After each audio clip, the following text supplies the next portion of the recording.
안녕하세요. 최종원입니다. 메디톡스, 악재가 터졌지만 상장 폐지는 아닙니다. 그리고 메디톡신의 실적 영향도 일부분이고요. 위기이긴 하지만 주가는 한 차례 쇼크를 겪고 나서 그 다음에 살아납니다. 시작 전에 하단에 있는 구독과 따봉 버튼 눌러주시고 자세한 내용, 궁금하신 내용은 본론에서 확인하시기 바랍니다. 그럼 시작합니다. 먼저 상장 폐지 내용부터 해결을 해드릴 거고, 그리고 메디톡신의 비중이 어느 정도인지, 그리고 주가 전망은 어떤지 보도록 하겠습니다. 선결론을 내드리게 되면은 메디톡스는 상장 폐지 안 됩니다. 상장 폐지 요건은 주력으로 하고 있는 사업이 중단되거나 아니면은 주력 사업의 매출이 50% 이상, 80% 미만으로 해가지고 토막이 나게 된다라고 하면은, 그리고 매출이 30억 미만으로 찍히게 된다라고 하면은 그때 가서 이제 거래 정지 들어가고 상장 폐지 수순에 가는데, 일단 메디톡신은 안 그렇다라는 거예요. 뭐 단적인 예로라고 들어드리면은 신라젠이 있죠. 신라젠 같은 경우에는 팩사백 물질을 기반으로 해가지고 임상 7개, 8개를 진행했었습니다. 근데 사실상 팩사백이 가치가 0인, 신뢰도가 0인 것으로 판명이 되면서 진행하고 있던 10개 안 되는 임상이 모두 다 사기 취급을 받았었고요. 그래서 거래 정지 들어가고 상장 폐지 수준을 밟고 있는 겁니다.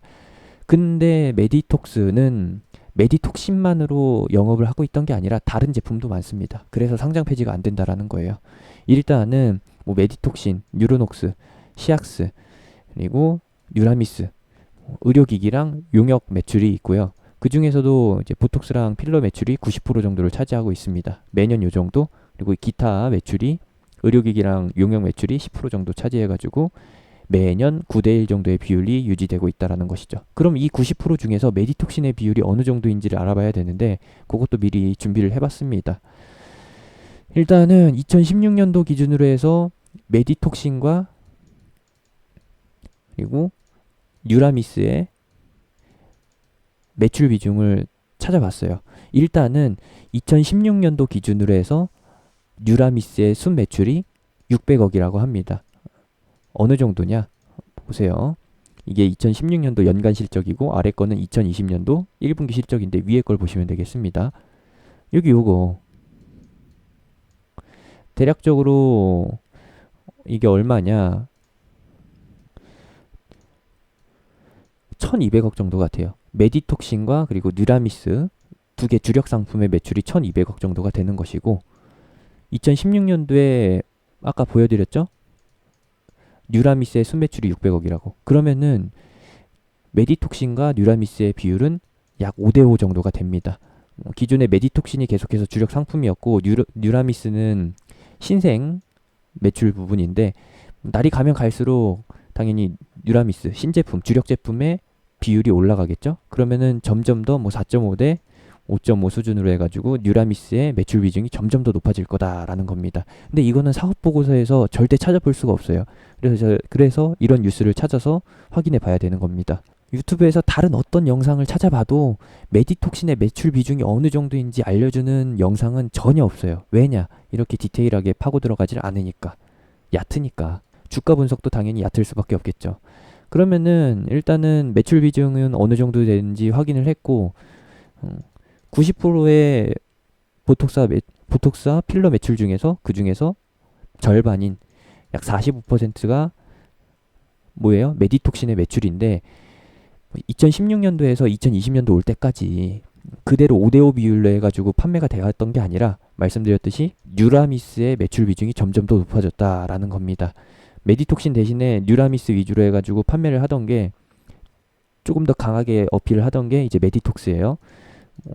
찔리는 게 있었는지 후위를 대비해서 그렇게 뉴라미스를 푸시했었는지 모르겠는데, 어쨌든 결과적으로는 메디톡신의 좀 매출 비중은 조금씩 눈에 띄지 않게 낮춰지고 뉴라미스가 점점 더 끌어올려지게 됐다라는 거, 그거고요.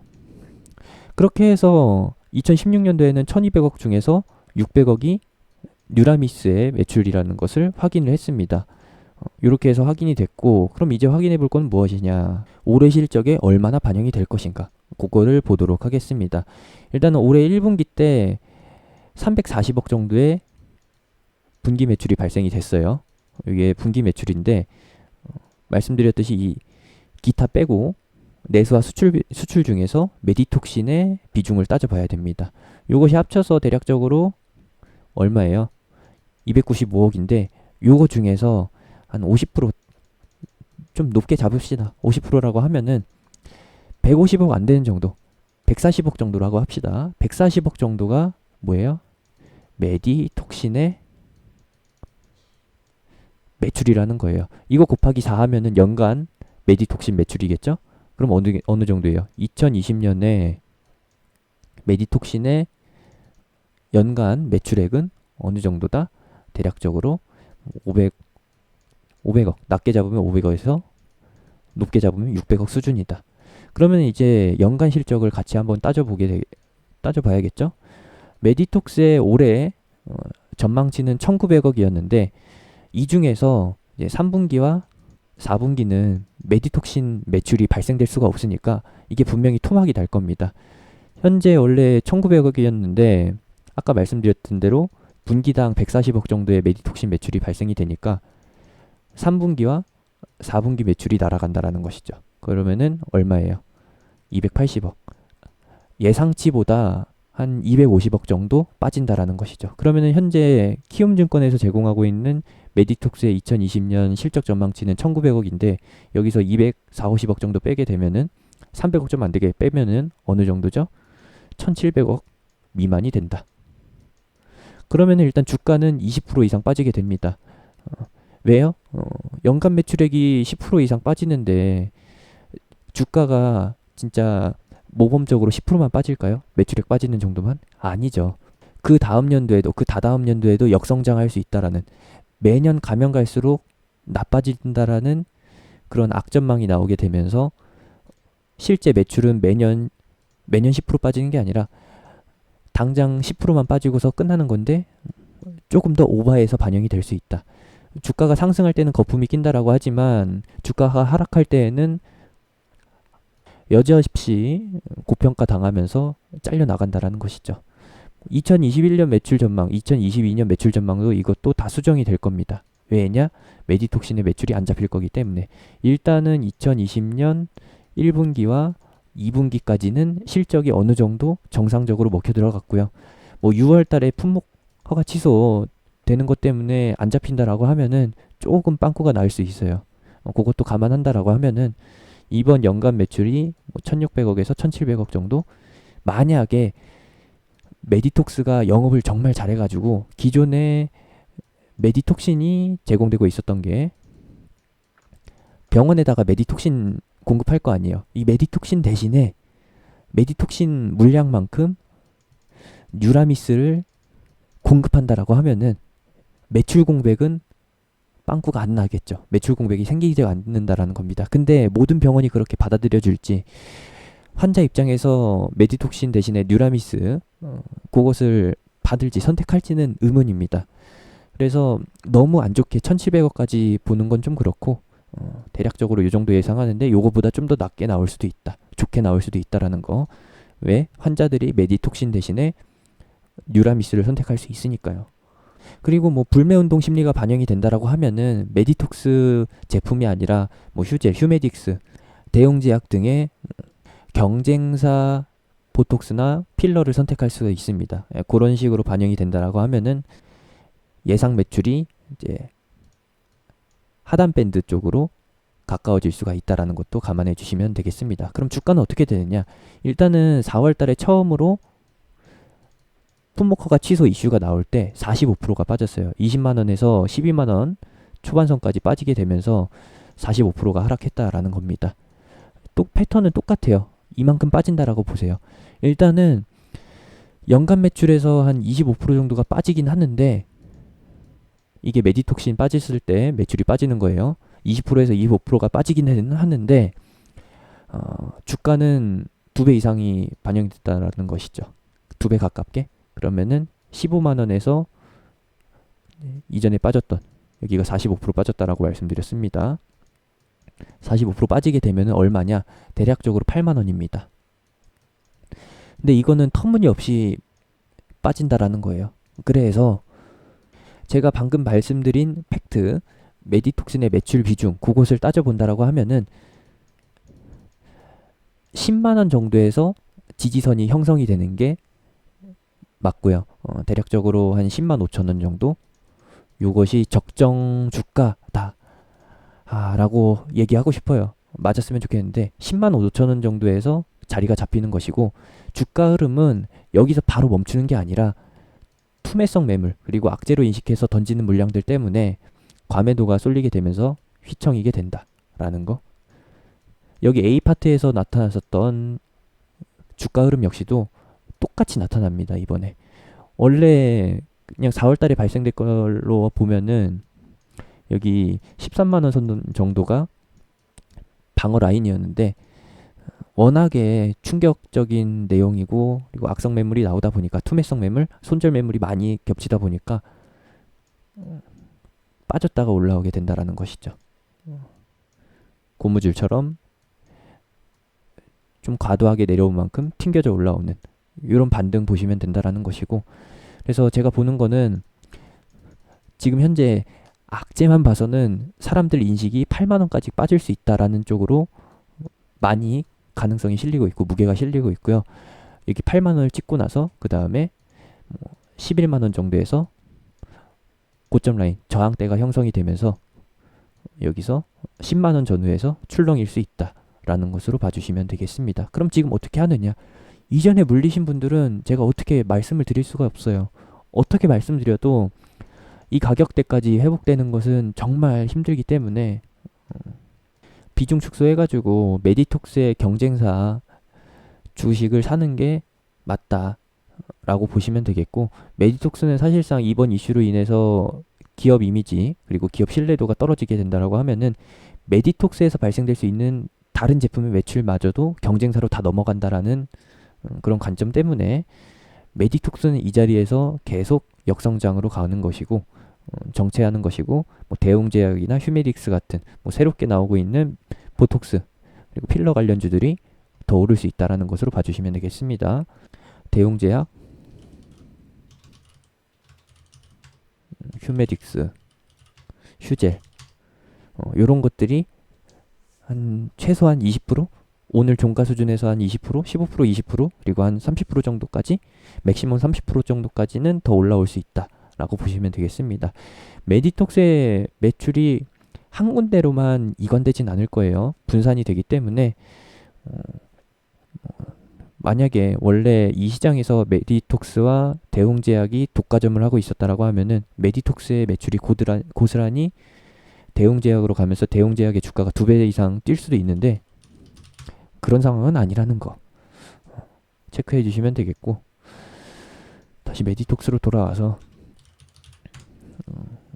기존의 높은 주가에서 물려 계신 분들은 이번에 뭐 8만 원 이하 수준에서 물타기 할 수 있으면 물타기 해가지고 반동 나와가지고 11만 원까지 반등 나올 때 여기서 바로 버티는 게 아니라 빠졌다 올라올 가능성 충분히 염두를 해주셔야 돼요. 뭐 이대로 버텨주면 정말 좋습니다. 전저점 기준으로 해가지고 버텨주면 굉장히 좋은데, 출렁일 거 감안하시면서 생각해 주시고, 아니면 아싸리 이 수준에서 어차피 8만 원까지 내려왔다가 12만 원으로 올라오는 거기 때문에 이 수준에서 계속 버틸 거라면은 그냥 빨리 정리해서 다른 보톡스, 필러 관련주로 옮기시는 게 맞고, 그리고 만약에 15만 원 수준에서 물렸다라고 하시면은 똑같아요. 여기 B 구간에서 물리신 분들은 C랑 B 구간에서 물리신 분들은 방금 말씀드렸던 대로 경쟁사 쪽으로 주식을 옮기거나 아니면은 똑같이 8만 원 이하에서 일정 부분 물타기 해가지고 정리하는 건데, 사실 물타기 해가지고 12만 원에서 다시 정리하는 거랑 이 위치에서 경쟁사 주식 사가지고 옮기는 거랑 똑같습니다. 똑같다라는 거.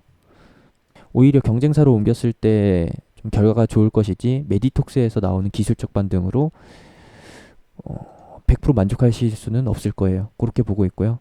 궁금해 하실 만한 내용은 다 설명해 드렸으니까 이제 고민을 해보시기 바랍니다.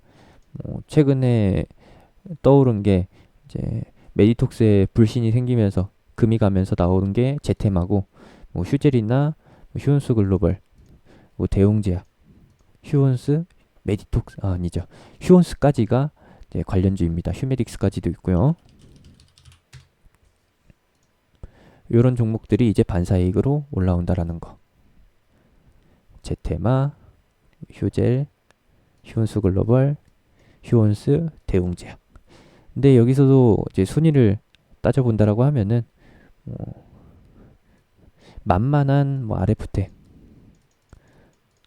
일단 얘도 반사이익주로 해가지고 오르긴 했어요. 그리고 그 다음이 휴젤, 그리고 대웅제약.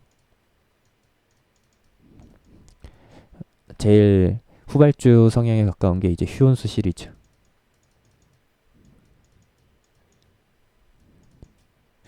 휴온스 시리즈는 제일 후발주에 가깝고, 이제 RF텍과 휴젤 사이에 있는 게 휴메딕스 정도? 사실상 휴메딕스나 휴젤이나 대웅제약이나 다 똑같다라고 보시면 될 것 같아요. RF텍이 가격적인 면에서, 주가 면에서 만만하잖아요. 세종대왕 주다 보니까 사람들이 저 몇십만 원짜리 덩어리진 주식을 만지기보다는 40만 원짜리 한두 개 가지고 있는 것보다 만 원짜리 한 3, 40개 가지고 있는 것에서 희한하게 거기서 만족감을 느끼기 때문에 사람들의 매수세는 이쪽으로 쏠립니다. 그런 심리까지도 참고만 해주시면 되겠고요. 마지막 진짜 희망이라고 한다면은 처음에 말씀드렸던 대로 메디톡스가 영업을 굉장히 잘해가지고 영업을 굉장히 잘해서 메디톡신 요거 다 상품 회수하고 그 회수한 빈자리에 뉴라미스를 갖다가 꽂아주면은, 그래서 어느 정도 먹혀든다라고 하면은, 그러면은 최상의 시나리오가 만들어질 거라고 봐요. 뉴라미스로 상황 역전을 통해서 주가가 반등하게 되는 그런 가능성 낮은 시나리오도 제시를 해드리겠습니다. 그렇게 되면은 25만원까지는 충분히 올라와 주죠. 30만원까지도 단기적으로 악재 해소를 통해서 신활로를 확보했다라는 점에서 높게 평가받아가지고 수급이 들어올 수 있습니다. 일단은 기본적으로 역성장은 계속 진행이 되고 있었고, 이 부분을 알고 있었던 시장이기 때문에 공매도가 어마어마하게 쌓였을 거예요. A 구간에서 발생됐었던 공매도는 B 구간 정도에서 쇼커버링 아니죠, 환매수 되면서 끝났고, 이제 C 구간에서 D 구간까지 공매도 되던 것은 현재 E 구간에서 환매수 처리되고 있을 가능성이 굉장히 높습니다. 아니면 C 구간에서 공매도 쳤었던 게 D 구간에서 다 청산이 됐고, 이제 F 구간에서 공매도가 어마어마하게 나왔던 게 이제 여기 E 구간에서 현재 구간에서 청산이 되고 있을 가능성이 높다라는 거. 기관과 외국인의 성향을 보게 되면은 가능성이 없더라도 끌어올리게 되잖아요. 모처럼 신라젠처럼 이런 흐름이 나올 수도 있는 거기 때문에 너무 긍정적으로 보지 마시고요. 이러한 상황도 예상해 볼 수 있다 정도로만 참고해 주시면 되겠습니다. 마지막으로 일정에 대해서 말씀을 드리게 되면은 일단 효력정지 가처분 신청에 들어갑니다. 효력정지 가처분 신청에 들어가는데 처분 취소가 철회가 된다라고 하면은 반등이 나오고요. 근데 이미 이 과정에서 신뢰도가 계속해서 깎여 내려가기 때문에 잘 모르겠습니다. 25일 날 허가 취소가 확정이 되는 거고요. 지금 오늘 18일부터 25일까지 7일이 남았는데 요 사이에서 상황을 역전할 만한 증거물, 키를 가져온다라고 하면 해결이 될 건데 변함없이 앞에 A 구간에서 나타났었던 것처럼 악재 발생, 그래서 처음 반영, 그리고 추가 반영 진행된다라는 거, 추가 반영될 가능성이 있다라는 거 확인해 주시면 되겠습니다. 영상이 굉장히 길었네요. 여기까지만 하도록 하겠습니다. 메디톡스 보유자분들 걱정을 좀 덜어드리려고 준비한 내용인데 도움이 안 됐을 것 같아서 좀 그렇네요. 이상입니다.